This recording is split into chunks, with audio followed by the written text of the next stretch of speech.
Namaste.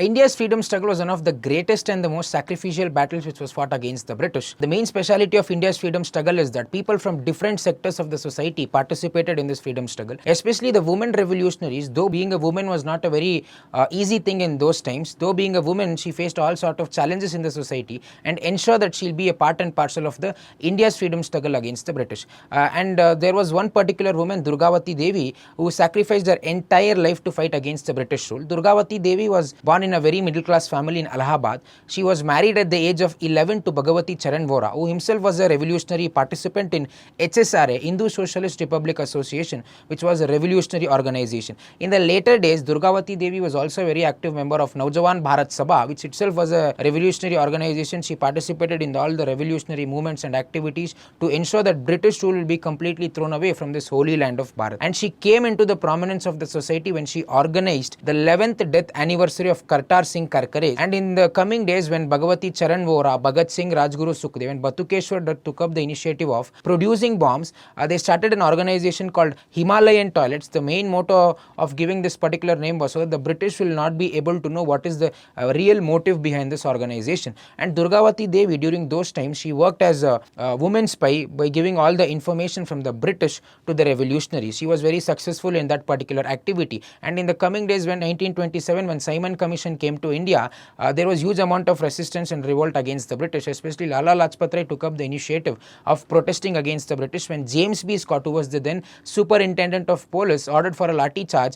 Lala Lajpat Rai ji was died in the process, and this revolted the spark among the revolutionary leaders. So Bhagat Singh, Rajguru and Sukhdev took up the initiative of killing James P. Scott because they felt that if he is alive, then it will be very difficult for them to carry out their revolutionary activities. And in the process, they weren't successful in killing James P. Scott. They killed Saunders, who was the then additional superintendent of police. After escaping from the clutches of the British, they came to Durgawati Devi's house on December 19, 1928. When Bhagat Singh told that he has to escape from Lahore to Calcutta, Durgawati Devi helped them to successfully escape from Lahore to Calcutta. And the most important thing is that during those times, when the British rule was in India, it wasn't a very easy task to escape Lahore because it was the main center of all the British police activities, and especially from the station where they were escaping, there were nearly 600 policemen who were restored to ensure that these revolutionary leaders will be caught up. And at the same time, they will be very successful in escaping from Lahore. And when they reach Calcutta, they get to meet Bhagavati Vora. Himself was a revolutionary leader, and he helped them to carry out their revolutionary activities. In 1929, when Bhagat Singh, Rajguru and Sukhdev, they surrendered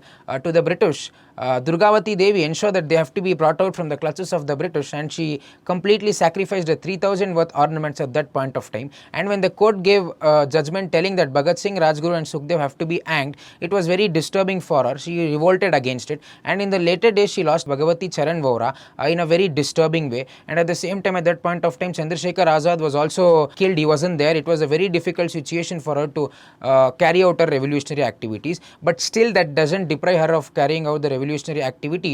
She goes on to kill Lord Halley, who was the ex-governor of Punjab then, but in that process she will not be successful in killing Lord Halley. She killed two of her counterparts, and after that situation takes place, she will be imprisoned for 3 years. After that also she carries out the revolutionary activities in Bharat, ensuring that she has to completely remove British rule from this holy land of Bharat. And in the later days, when she was in Ghaziabad, she started the school, ensuring that education will be given to everyone, because she always used to tell that education is the most important thing that has to be given to education, because after the independence comes, it is the youth who will carry out the beautiful activities of this country by getting the right sort of education. And she died on October 15, 1999. The most important thing is that even till today she is called as the Agni of India because of the great revolutionary and patriotic activities she carried out against the British. The women revolutionaries who completely sacrificed their heart and soul while fighting against the British have to be the greatest source of inspiration to the younger generation. Especially the women of this country have to take huge amount of positive things from Durgawati Devi or Durga Babi and ensure that they'll bring huge changes in the society and build the country on very strong pillars.